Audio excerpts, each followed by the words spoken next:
میں کہتا ہوں کہ یہ کفر اسلام کے درمیان کا فرق ہے. 5 فرائض کا عملی طور پر ادا کرنا اور ان کو قبول کرنا، یہ کفر اسلام کے درمیان کا فرق ہے. سوال کفر اسلام کے درمیان فرق کرنے کا نہیں ہے، سوال کافر مسلمان کے درمیان فرق کرنے کا. سوال یہ کافر مسلمان کے درمیان فرق کیسے ہو؟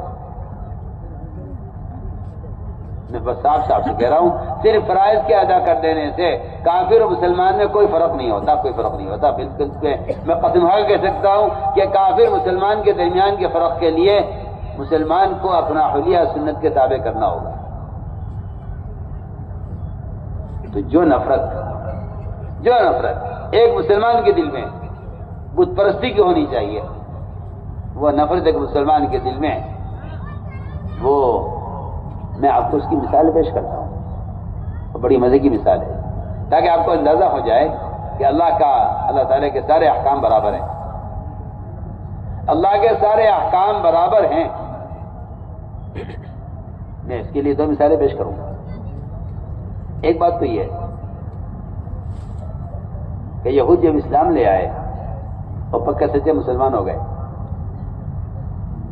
تو یہودیوں نے حضور اکرم صلی اللہ علیہ وسلم سے مسلمان ہونے کے بعد صحابی ہو گئے، پہلے یہودی تھے، جب وہ صحابی ہو گیا پر ایمان لے آئے